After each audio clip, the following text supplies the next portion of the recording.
नमस्कार बच्चों। हमने अब तक कवि देव द्वारा रचित एक सवैया और एक कवित पढ़ लिए हैं, जो पिछले सोमवार को हमने पढ़े थे। और आज हम पाठ का तीसरा कवित पढ़ेंगे। तो पहले इसका सस्वर वाचन देखिए कि फटिक सिलानी सो सुधार सुधा मंदिर, उदधि दधि को सो अधिकाई उमगे अमंद। बाहर ते भीतर लो भीति न देखिए देव, दूध को सो फेन फैल्यो आंगन परस बंद। तारा सी तरुणिता में ठाडी झिल मिल होती, मोतिन की ज्योति मिल्यो मल्लिका को मकरंद।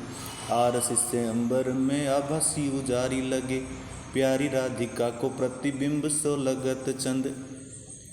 तो ये इसका सस्वर वाचन है, जो छंद कविदेव ने लिखा है। तो इसका भावार्थ समझिए कि फटिक सिलानी सो सुधारे सुधा मंदिर।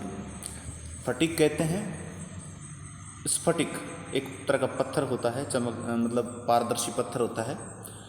तो स्फटिक की शिलाओं से, यानी कि चट्टानों से या पत्थरों से, स्फटिक के पत्थरों से निर्मित सुधार्यो यानी कि बनाया गया सुधा मंदिर, अमृत रूपी मंदिर, अमृत रूपी मंदिर है।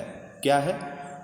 यानी कि यहाँ पर आकाश का वर्णन हो रहा है कि जब आकाश बिल्कुल साफ सुथरा रहता है और तो उस समय जब तारे निकले होते हैं, रात्रि के समय आकाश कितना सुंदर लगता है।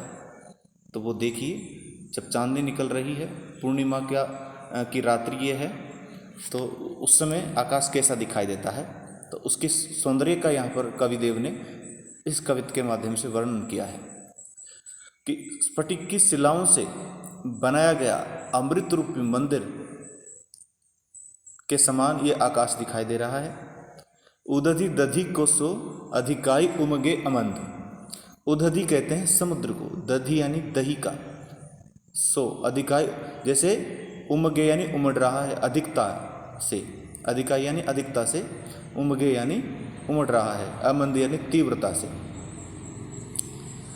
कि ऐसा लग रहा है आकाश को देखकर, क्योंकि उसमें चांदनी चारों ओर बिखरी पड़ी है। तो वो चांदनी कैसी लग रही है कि जैसे दही का समुद्र, अधिकता के कारण, जैसे समुद्र के अंदर पानी ज़्यादा होता है तो लहरें उठती है और वो उमड़ने लगती है लहरें। उसी तरह से दही का समुद्र, दही की अधिकता के कारण अमंद यानी तीव्रता से, उमगे यानी उमड़ रहा है, यानी कि उसमें लहरें उठ रही है। आकाश में चांदनी इस तरह से बिखरी हुई है, जैसे दही का समुद्र हो और वो दही की अधिकता के कारण जैसे समुद्र उमड़ने लगता है, वैसे ही चांदनी उसमें अत्यधिक रूप से दिखाई दे रही है आकाश में। बाहर ते भीतर लो भीति न देखिए देव, कि उस आकाश में बाहर से लेकर भीतर तक, यानी कि अंदर तक कोई दीवार दिखाई नहीं देती है, क्योंकि वो पारदर्शी है। चांदनी में सब कुछ स्पष्ट दिखाई देता है। ठीक वैसे ही जैसे पारदर्शी पत्थर स्फटिक जो होता है, उसमें सब कुछ आर पार दिखाई देता है। तो बाहर से भीतर तक, यानी कि बाहर से लेकर अंदर तक, इसमें कोई दीवार नहीं दिखाई दे रही है। कवि देव कहते हैं कि दूध को सो फेन फैल्यो आंगन फरस बंद, कि जैसे कि किसी आंगन में दूध के झाग फैल जाएं, तो वैसा ही आकाश में चांदनी युक्त जो आकाश है वो हमें दिखाई दे रहा है। जैसे आकाश रूपी फर्श पर दूध के झाग उस आंगन में फैल गए हों। आकाश रूपी फर्श के आंगन में दूध के झाग फैल गए हों। तारासी तरुणी तामे ठाडी झिलमिल होती। तारासी अर्थात ताराओं जैसी तरुणियाँ, तरुणियाँ कहते नवयुवतियों को। कैसे? कि ताराओं के समान, यानी कि तरुणियों के समान तारिकाएं, आकाश में जो तारे हैं वो किस प्रकार से झिलमिला रही हैं। ठाडी यानी खड़ी हैं, झिलमिलाती हुई खड़ी हैं, तामे यानी उसमें अर्थात आकाश में। तो किस प्रकार खड़ी हैं? जैसे कि कोई युवती चमकते हुए सितारों से युक्त ओढ़नी को ओढ़कर झिलमिलाती रहती है, वैसे ही आकाश रूप में जो तारे निकले हुए हैं तो तारिकाएं जैसे झिलमिला रही हैं। ठीक वैसे ही जैसे कि कोई युवती सितारों से युक्त ओढ़नी को ओढ़कर झिलमिलाती रहती है, तो उसी तरह से आकाश में तारिकाएं भी उस चांदनी को ओढ़कर झिलमिला रही हैं। तो देखिए आगे कि मोतिन की ज्योति मिल्यो मल्लिका को मकरंद, और आकाश में तारों की चमक ऐसी प्रतीत हो रही है कि मानो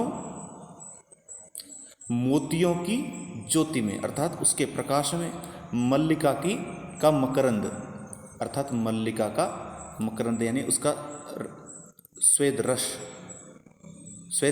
रस मिला दिया गया हो। मल्लिका एक पुष्प होता है, तो उसका जो मकरंद होता है वो भी बिल्कुल सफ़ेद होता है, तो वो उसमें मिश्रित कर दिया हो।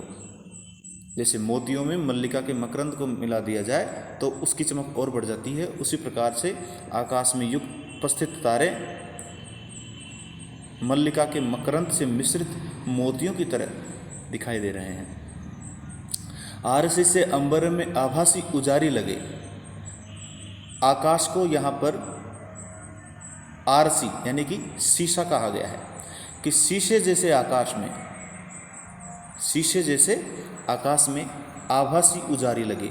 उजाला अत्यंत चमकदार दिखाई दे रहा है, बहुत ज़्यादा स्पष्टता से दिखाई दे रहा है। प्यारी राधिका को प्रतिबिंब सो लगंत चंद्र, और आकाश में जो चांद निकला हुआ है ऐसा लगता है जैसे राधिका आकाश रूपी शीशे में अपना प्रतिबिंब देख रही है और चांद राधिका जी का प्रतिबिंब ही हो, ऐसा प्रतीत हो रहा है। चांद भी उनका प्रतिबिंब ही लग रहा है, अर्थात वास्तविक सौंदर्य तो राधिका जी में है और चांद उनका प्रतिबिंब है, ऐसा कवि कहना चाहता है। तो दोबारा देखिए कि स्फटिक की शिलाओं से युक्त जो आकाश है उसमें फैली हुई चांदनी स्फटिक से शिलाओं से युक्त होने के कारण ऐसा लग रहा है कि जैसे वो अमृत रूपी मंदिर अत्यंत सुधारू का मतलब बनाया गया है, बहुत सुंदर रूप में बनाया गया है। किससे? स्फटिक की शिलाओं से। उदधि दधि को सो अधिकायु मगे मंद, और आकाश में दही की अधिकता के कारण समुद्र जैसे तीव्रता से उमड़ रहा है। ये दही आकाश की चांदनी को, चंद्रमा की चांदनी को दही के समान बताया गया है, जिसमें बाहर से भीतर तक यानी अंदर तक कोई दीवार नहीं दिखाई दे रही है। कविदेव कहते हैं कि दूध के समान झाग आकाश में के फर्श रूपी आंगन में फैले हुए हैं। तारिकाएं रूपी तरुणियाँ झिलमिला रही है, आकाश में खड़ी खड़ी झिलमिला रही है। मोतियों में जैसे मकरंद नामक पुष्प, मल्लिका नामक पुष्प का मकरंद मिला दिया जाता है, तो उसी प्रकार की चमक आकाश में युक्त तारों में दिखाई दे रही है। शीशे जैसे अंबर में आकाश में जो उजाला है वो अत्यंत अच्छे से चमक रहा है, प्रकाशित हो रहा है आकाश, और उसमें जो चांद निकला हुआ है, जो चंद्रमा निकला हुआ है, वह प्यारी राधिका अर्थात राधा जी का प्रतिबिंब मात्र ही लग रहा है। जैसे आकाश में राधिका जी अपना प्रतिबिंब देख रही हो आकाश रूपी शीशे में, तो चांद उनका प्रतिबिंब लग रहा है। बच्चों, प्रस्तुत पाठ में ब्रज भाषा में ये कविता लिखी गई है।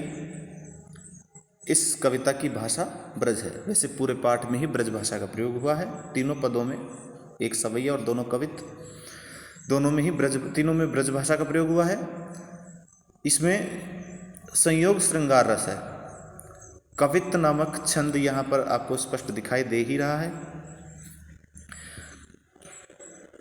कवि देव की काव्य शैली बड़ी अद्भुत है। इसमें रीतिकाल का प्रभाव भी दिखाई दे रहा है। श्रृंगारिकता से भरपूर ये कविता है, और इसमें जो मुख्य मुख्य अलंकार हैं जैसे स्फटिक की शिलाओं से युक्त, ये दिखाई दे रहा है ऊपर, यहाँ उपमा अलंकार है। और सुधा रूपी मंदिर, सुधा मंदिर, ये यहाँ रूपक अलंकार है। तो शिलाओं से इसमें उपमा और यहाँ रूपक है। उदधि दधि को सो, जो नीचे है इसमें उपमा है।